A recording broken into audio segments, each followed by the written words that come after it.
Ukraine ரஷ்யாக்குள்ள, அதாவது note your point. Ukraine ரஷ்யாக்குள்ள லார்ஜ் ஸ்கேல் ட்ரோன் அட்டாக்க பண்ணிக்கிட்டு இருக்கிறாங்க. அதாவது 21ஆம் தேதி நைட்ல இருந்து தொடர்ந்து ட்ரோன் தாக்குதல்கள் பெருமளவில் நடந்துகிட்டு இருக்கு. 150 ட்ரோன்கள் ஒரு செட்டு வேவ்ல அனுப்பிட்டு இருக்கிறாங்க, வேவ் பை வேவா. அது ஒரு அடிசல். அதுல பல வேவ்ஸ் இருக்கும். 5 ட்ரோன், 3 ட்ரோன், 2 ட்ரோன். அது 150 ட்ரோன்கள். அதுக்கப்புறம் ஃபுல்லா ஒரு கேப் விட்டுட்டு திரும்பவும் நைட் நேரத்துக்கு மேல பாத்தீங்கன்னா காலை நேரத்துல இது போல டிஃபரன்ஷியேட் பண்ணி அடிச்சிருக்காங்க. ஸோ காலை நேரத்துல 100 ட்ரோன்கள் கிட்ட, ஸோ 250 ட்ரோன்கள் கிட்ட பாத்தீங்கன்னா 21ஆம் தேதி 22ஆம் தேதி ஸோ மிக பெரும் தாக்குதல் ரஷ்யாக்குள்ள பாத்தீங்கன்னா உக்ரைன் தரப்பு ஏவி விட்டுருக்காங்க. இதுல பல ட்ரோன்களை டவுன் பண்ணி தான் ரஷ்ய தரப்புன்னு சொல்லிட்டு இருக்கிறாங்க. அதுவும் ஹெலிகாப்டர்களை யூஸ் பண்ணி டவுன் பண்ணிக்கிட்டு இருக்காங்க. அதுவும் கேபிட்டலான மாஸ்கோ இருக்கு இல்லையா, ஸோ அந்த பகுதிகளில் மிக பெரும் தாக்குதல்கள் நடந்துட்டு இருக்கு. ரஷ்யாவோட ஏர்போர்ட் பாத்தீங்கன்னா மாஸ்கோல இருக்கக்கூடிய ஏர்போர்ட்டை டெம்பரரியா க்ளோஸ் பண்ணதா சொல்லப்பட்டு வருது. அங்க ஒரு ட்ரோன் தாக்குதல் நடந்ததாகவும் ரிப்போர்ட்ஸ் ஆயிட்டு இருக்கு. ஸோ மாசான அட்டாக் பாத்தீங்கன்னா ரஷ்யாக்குள்ள நடந்துகிட்டு இருக்கு உக்ரைன் தரப்புல இருந்து. அதுவும் பேச்சுவார்த்தை பாத்தீங்கன்னா ரஷ்யா அப்பர் ஹேண்ட் இருக்கு. ஸோ மெமராண்டம் ரெடி பண்ணிட்டு இருக்கிறாங்க. பேச்சுவார்த்தை நடக்க போகுது அப்படின்னு யோசிச்சுட்டு இருக்கும்போது இது போல ஒரு லார்ஜ் ஸ்கேல் அட்டாக் உக்ரைன் தரப்பு பண்ணிக்கிறாங்க. இதுல இழப்புகள் எந்த அளவுக்கு இருக்கு, என்ன ஏது அசஸ்மெண்ட்லாம் பார்த்ததுக்கு அப்புறமா ரஷ்யா என்ன மாதிரியான ரெஸ்பான்ஸ் தர போறாங்க, பேச்சுவார்த்தையெல்லாம் முடிஞ்சதுக்கு அப்புறமா ஒரு மாபெரும் அட்டாக் இருக்குமா என்ன ஏதுங்கெல்லாம் வெயிட் பண்ணி பார்த்துடலாம். ஆனா ஒரு நாளைக்கு முன்னாடி 21ஆம் தேதி 68 ட்ரோன்கள் கிட்ட தான் ரஷ்ய தரப்பு ஏவி விட்டுதான் உக்ரைன் தரப்பு சொன்னதா ஒரு செய்திகள் பார்த்தேன். இருந்துச்சுன்னா அட்டாச் பண்றேன். ஏன்னா இது போல உக்ரைனோட மீடியாக்கெல்லாம் லார்ஜ் ஸ்கேல் அட்டாக் அது போல இல்லை, கொஞ்சம் கம்மியான மாதிரி இருக்கு. ஆனா களத்துல எல்லாம் எந்த ஒரு சேஞ்சும் இல்லை.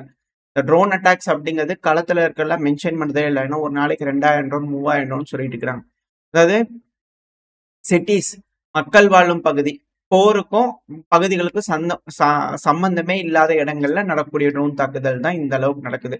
சிவிலியன் வாழும் பகுதி, deep inside Russia territory, deep inside Ukraine டெரிட்டரின்னு சொல்லுவோம்ல. ஸோ இது இந்த அளவுக்கு லார்ஜ் ஸ்கேல் அட்டாக் நடந்துட்டு இருக்கு. ஸோ இப்படி இருக்கும்போது களத்துல வந்துட்டோம் அப்படின்னா, களத்துல ரஷ்யா பாத்தீங்கன்னா இந்த சுமி ஒப்லாஸ்ட் இருக்கு இல்லையா, ஸோ அந்த பகுதிகள் மேல கண்ணு வச்சிருக்கிறாங்க. அடுத்தது அங்க ஒரு பஃபர் ஜோன் ஓபன் பண்ணலாம் அப்படிங்கிற உக்ரைன் தரப்பு எதிர்பார்த்து காத்துக்கிட்டு இருக்காங்க. இவங்க சுமிங்கிறாங்க, பிரெடியான்ஸ்க் பயிலிருந்து எட்டி குச்சிருவேன்றாங்க ரஷ்யா. அடுத்த கீழே பண்ண கெர்சன் பயிலிருந்து வந்துருவேன்றாங்க. எல்லா பகுதியில இருந்தும் உக்ரைன் இங்க இருந்து வர போறாங்க, ஜாப்ரோசியால இருந்து வர போறாங்கன்னு பல விஷயங்கள் சொல்லிட்டே இருக்கிறாங்க. ஆனா ரஷ்யா சுமி ஒப்லாஸ்ட்ல ஒரு பஃபர் ஜோன் அமைச்சா மட்டும்தான், அதுவும் சேஃப் செக்யூர்டான ஒரு ரிலையபிளான பஃபர் ஜோன் அமைச்சாதான் போருங்கிறது ரஷ்யாக்குள்ள வராது. இல்லைன்னா இந்த கர்ஸ்க்கு பெல்கிராடு பகுதியில தொடர்ந்து தாக்குதல்கள் கிரவுண்ட் ஃபோர்ஸ் அனுப்பிச்சிட்டே இருப்பாங்க உக்ரைன் அப்படிங்கிற மாற்றுக்கிறதுல. இப்படி இருக்கும் இந்த சமயத்துல டென்ப்ரா பெட்ரோவஸ்க் இருக்கு இல்லையா, ஸோ அதுக்குள்ள ரஷ்யாவோட வீரர்கள் போயிட்டாங்க பார்டருக்குள்ள. அந்த இடத்துல பார்த்தீங்கன்னா ரஷ்யாவோட வீரர்கள் அந்த பாப் ஒயர் போட்டிருப்பாங்க இல்லையா, அந்த இடத்துல நிப்பாட்டி வழியை உருவாக்கி விட்டு கொடியை விரிச்சு காமிச்சு வீடியோ பதிவுகள் எடுத்து போட்டுக்கிறாங்க. மேப் லோட் ஆயிருக்கும். ஸோ இந்த பகுதிகளில் பார்த்தீங்கன்னா ரஷ்ய தரப்பு பிரீச் பண்ண ஆரம்பிச்சிட்டாங்க. ஸோ நொபோ பவலிங்கா தான் பார்த்தீங்கன்னா முதல் செட்டில்மெண்ட் டென்ப்ரா பெட்ரோவஸ்க்ல ரஷ்யாவோட கட்டுப்பாட்டுக்குள்ள வருமா அப்படின்ற கேள்விகள் இருக்கு. ஏன்னா அதோட தென் கிழக்கு பகுதிகளில் பார்த்தீங்கன்னா ரஷ்ய தரப்பு என்டர் ஆகிறதுக்கு அந்த பார்டர் பகுதியில் நின்றுட்டு இருக்காங்க. ஏரோ மார்க் ரெட் கலர் இருக்கு இல்லையா, ஸோ அந்த பகுதிகள். ஸோ கிரவுண்ட்ல பாத்தீங்கன்னா பெருமளவில் அஃபென்சிவ் ஆபரேஷன் ரஷ்ய தரப்பு நடந்துகிட்டு இருக்கு.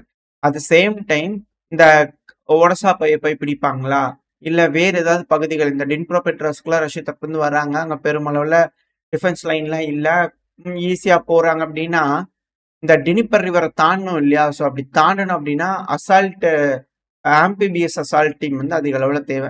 ஆம்பிபிஎஸ் லேண்டிங் ஆப்ரேஷன் பண்றாங்கன்னா அதுக்கு ஏற்றபடியான ஆர்மர்ட் கார்ஸ் எல்லாம் வேணும். இது போல சமீபத்துல பாத்தீங்கன்னா சீனா இந்த amphibious MLRS, amphibious tank, amphibious personnel armoured personnel vehicle இதெல்லாம் சோதனை பண்ணி பார்த்துருந்தாங்க. அதே போல ரஷ்யா பாத்தீங்கன்னா அவங்களோட version of amphibious landing weapons பாத்தீங்கன்னா சோதனை பண்ணி பார்த்துக்கிட்டு இருக்காங்க. இப்ப ரெடி ஆகுறாங்க அப்படின்னா அடுத்த 6ல இருந்து 7-8 மாசத்துக்குள்ள ரஷ்யா ஒரு மாபெரும் அளவுல ப்ரிப்பேர் ஆயிருவாங்க அப்படிங்கறத இதுல இருக்கக்கூடிய விஷயம். உக்ரைனும் பெருமளவுல அட்டாக் பண்ண ரெடி ஆயிட்டு இருக்காங்க. ரஷ்ய தரப்பு மெமராண்டம் ரெடி பண்றாங்க. இவங்க உண்மையாலுமே பேச்சுவார்த்தைக்கு போறாங்களா, இல்ல இரு தரப்புலையும் டைம் வாங்கிட்டு இருக்கிறாங்களா, என்னதான் நடக்க இருக்கு அப்படிங்கிற கேள்வி வருது. ஆனா உக்ரைனுக்கு இது சுத்தமா பிடிக்கல. சீர்குலைக்கிறதுக்கான வழிகள் அத்தனையும் தெளிவா பார்த்துக்கிட்டு இருக்காங்க அப்படிங்கிற மாற்று கருத்துல. இந்த சமயத்துல காஜா காலஸ் அவர்களை ஈயூவோட ஹை ரெப்ரசன்டேட்டிவா போட்டிருந்தாங்க. இவங்க புட்டின் அவர்களுக்கு மிக பெரும் எதிரான கருத்துக்களை சொல்றாங்க. அதாவது முட்டி போட வைப்பேன், போக்கடிப்பேன் அப்படிங்கிறது போல மண்ண கவ்வு வைப்பேன் அப்படிங்கிறது போல வீர தீரமான ஆ வசனங்கள் பேசுறதுல வந்து பார்த்தீங்கன்னா, காஜா காலிஸ் அவர்கள் திறமையானவங்க. இது போல பதவி ஏத்துட்டு பல விஷயங்கள் பேசிட்டு இருந்தாங்க. இப்ப இவங்க போல பேசிட்டு இருந்தாங்களா, இப்போ பிரசல்ஸ் அதாவது இயூவோட ஹெட் குவார்ட்டர்ஸ் இருக்கு இல்லையா? ஸோ அங்கிருந்து என்ன சொல்லிக்கிறாங்கன்னா, இவங்கள தேவையில்லாம அந்த பதவிக்கு கூப்பிட்டு விட்டங்க. இவங்க குடுத்தது தப்புதாங்க அப்படிங்கிறது போல, இப்ப யூரோப்பியன் யூனியனே வந்து பார்த்தீங்கன்னா, பேக் அடிக்கிறாங்களா அப்படின்ட்டு கேள்விகள் வருது. ரஷ்ய அதிபரான விளாடிமிர் புட்டின் அவர்கள யாரெல்லாம் தப்பு தப்பா பேசினாங்களோ, அவங்க எல்லாரும் மிக பெருமளவுல அடி வாங்குறாங்க பொலிட்டிக்கல் ரீதியா அப்படிங்கிறதுல மாற்று கருத்து இல்ல. அவங்களே அவங்களுக்கு சூனியம் வச்சுக்கிறாங்க. பேசுனாங்க, இப்ப அதுக்கு செயல் அனுபவிக்கிறாங்களா அப்படின்ற கேள்விகள் வருது. எது எப்படியோ. அந்த ஒரு காரணத்தினாலயோ என்னமோ தெரியல. இப்ப அமெரிக்கா வந்து பார்த்தீங்கன்னா, பயங்கரமான ட்விஸ்ட்டுங்க. அதாவது அமெரிக்கா இது போல செய்வாங்களா? இது போல செய்வாங்கன்னு நான் உங்ககிட்ட சொல்லியிருந்தேன்னு வச்சுக்கோங்களேன். அதெல்லாம் நம்ம யோசிச்சிருந்தோம்னா சிரிச்சிருந்திருப்போம். அந்த அளவுக்கு இருந்திருக்கும். ஆனா இப்ப ட்ரம்ப் அவர்கள் வந்து பார்த்தீங்கன்னா, ரஷ்யாவ கண்டெம் பண்ணலாங்க அப்படின்னு G7 நாடுகளுக்கு கேட்டா, கண்டமா? அதெல்லாம் போப்பா பண்ண முடியாது. அவங்கலாம் அவங்க செஞ்சுக்கிட்டு இருக்கிறாங்க. நம்ம வர்த்தகம் பண்ணலான்னு பார்த்துட்டு இருக்கிறேன். நீங்க என்ன சாங்ஷன்ங்கிறீங்க, கண்டனம்ங்கிறீங்க. அதெல்லாம் எதுவும் பண்ண மாட்டேன். கண்டனம் கூட தெரிவிக்க மாட்டேன் அப்படிங்கவுள்ள ட்ரம்ப் அவர்கள் தரப்புலருந்து நிக்கிறாங்க. அது மட்டும் இல்ல மார்க்கோ ரூபியோ அவர்கள் வந்து பார்த்தீங்கன்னா, செனட் சபையில உட்கார வச்சு, ரஷ்ய அதிபர் வந்து பார்த்தீங்கன்னா, வார் கிரிமினல்னு சொல்லுங்க அப்படிங்கிற போல கேட்டா, அவர் கிடையாதுங்க. அவர் வார் கிரிமினல்லாம் கிடையாதுங்க அப்படிங்கிறது போல டினை பண்றாரு. அதாவது நல்லா தெரிஞ்சுக்கிட்டாங்க. ரஷ்ய அதிபரான விளாடிமிர் புட்டின் அவர்கள சன் ஆஃப் டேஸ் அது இதுன்னு பேசினாங்க.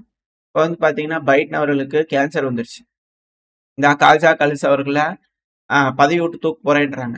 யூரோப்பியன் யூனியன்ல வெறிகுண்டு பேசிட்டு இருந்த யாருமே பெருமளவுல பவர்லயே இல்ல. எல்லாரும் ஓடிட்டு இருக்காங்க. இது போல வேலைகள்லாம் கர்மா இஸ் பூமராங் மாரி வளைச்சு வளைச்சு அடிக்கிறதுனால, ட்ரம்ப் அவர்களோட டீம் வந்து பார்த்தீங்கன்னா, ஐயோ! அவர பேசவே கூடாது. அப்படிங்கிறது போல. அதாவது நல்லவங்கள வந்து தப்பா பேசினா நாக்கு அழிக்கிறோம் அப்படிங்கிற போல சொல்லுவாங்களா? ஸோ அத ரியல் டைம்ல பார்க்க முடியுதே அப்படிங்கிறது போல இருக்கு. இது எப்படி அது மட்டும் இல்லாம இதுவே கான்ட்ரடிக்டரி ஆயிட்டு இருக்கு. இந்த பைடன் அவர்களுக்கு கேன்சர் இருக்கு இல்லையா? இது ஏதோ ஆதாய ஓட்டு வாங்குற மாரி தெரியுதுங்க. வேற எதுக்கோ ப்ரிப்பேர் பண்ணிட்டு இருக்கிற மாரி தெரியுது. ஏன்னா அந்த புரோஸ்டேட் கேன்சர் அது போல சொல்றாங்க இல்லையா? அது இன்னும் சில வருடங்கள் தான் இருப்பாங்க. ஒரு சில வருடங்கள் தான் இருப்பாங்கன்றதெல்லாம் வந்துட்டு இருக்கு. அதெல்லாம் பொய்யான செய்திகள். ஏன்னா ஜில் பைடன் அவர்கள் இருக்காங்க இல்லையா? அவங்களே ஒரு டாக்டரு. இவருக்கு ஸ்டேஜ் 5 கேன்சர் வர அளவுக்கு பார்க்காம அந்த அம்மா என்ன பண்ணிட்டு இருந்தது ஒய்ஃப். என்ன பண்ணிட்டு இருந்தாங்க? இதெல்லாம் பொய்யுங்க அப்படிங்கறதுனால ட்ரம்ப் அவர்கள் தலைமையில ட்ரம்ப் அவர்களோட சப்போர்ட்டர்ஸ்லாம் இருப்பாங்க இல்லையா? ஸோ அவங்க தரப்புன்னு சொல்லிட்டு இருக்காங்க. மேபி கேன்சர் இருக்கலாம். ஆனா இது சொல்றது வந்து ஏற்புடையதா இல்லைங்க. வேணுக்குனே பண்ணிட்டீங்களா? கொஞ்சம் சஸ்பீசியஸா இருக்கு அப்படிங்கிறது போல இந்த சைடுல இருக்கிறவங்கலாம் ட்ரம்ப் அவர்களோட ஆதரவாளர்கள்லாம் வந்து பார்த்தீங்கன்னா, அந்த தப்பான அந்த செய்திய வந்து விமர்சனம் பண்ணிக்கிட்டு இருக்காங்க. எது எப்படியோ ட்ரம்ப் அவர்கள் டீம் வந்து ரஷ்யா செய்யறதுக்கு எதிரா இல்ல. பட் ஆனா ஆதரவாவும் இல்ல. அதாவது அது இருக்கக்கூடிய விஷயம். ஆனா சாங்ஷன் போட்டு டைட்டன் பண்றதுக்குலாம் ட்ரம்ப் அவர்கள் சுத்தமா விருப்பம் இல்ல. ஏன்னா அது சுத்த வேஸ்ட் அப்படிங்கிறத தெளிவா பார்த்துட்டாங்க. அந்த காரணத்தினால அந்த மாதிரியான எஃபோர்ட் அவங்க செய்யற மாரி தெரியல. சரி ஓகே. இது அமெரிக்காவோட நிலைப்பாடா இருக்கு. என்ன மாதிரியான முடிவுகள் இதுக்கப்புறம் ரஷ்யா, அமெரிக்காவ எடுக்குறாங்கன்னு பார்த்தலாம். அப்படியே கொஞ்சம் கீழ வந்துட்டோம்னா மெக்சிகோல ஒரு ஹைட்ரோ கார்பன் ஃபேக்டரி வந்து பார்த்தீங்கன்னா, திடீர்னு வெடிவிபத்தாயிருந்திருக்கு. இதுக்கு பின்னாடி என்ன, ஏதுன்ற கேள்விகள் வருது. ஏன்னா, மெக்சிகோல வந்து பார்த்தீங்கன்னா, சமீப காலமா இந்த போதை வியாபாரம் பண்ணிட்டு இருக்கக்கூடிய ம் நபர்கள்லாம் வந்து பார்த்தீங்கன்னா, வளச்சு வளச்சு புடிச்சிட்டு இருக்காங்க. மிக பெரும் தாக்குதல்கள் பண்ணிட்டு இருக்காங்க இல்லையா? ஸோ, அதனால அங்க இருக்கக்கூடிய கேங் எல்லாம் வந்து பார்த்தீங்கன்னா, இப்போ இது போல ஏதாவது எசகுபுஸ்கா வேலை செய்றாங்களா? அப்படின்ற சந்தேகங்கள், கண்ணோட்டங்கள்ல இருக்கு. மெக்சிகோலயும் டார்கெட்டட் அசாசினேஷன்லாம் நடந்துகிட்டு இருக்கு அப்படின்னுலாம் சொல்லப்பட்டு வருது. ஸோ, இதெல்லாம் எப்படி அங்க இருக்கக்கூடிய அரசாங்கம் ஓவர் கம் பண்ணி வர போறாங்க? இல்ல இத அமெரிக்கா தனக்கு சாதகமா பயன்படுத்திக்கிட்டு, மிலிட்டரி ஆப்பரேஷன மெக்சிகோக்குள்ள பண்ணுவாங்களா? மெக்சிகோவோட கவர்மெண்ட்டோட இணைஞ்சு செய்வாங்களா? அழுத்தங்கள் குடுத்து அப்படின்ட்டு கேள்விகள் வருது.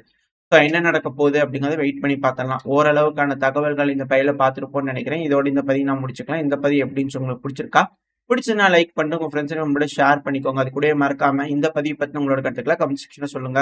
இந்த பதிவு நல்லா இருக்கும்னு நம்பிக்கையில அடுத்த பேர் உங்கள சந்திக்கிறேன். அது வரைக்கும் ஸ்டே சேஃப். பை.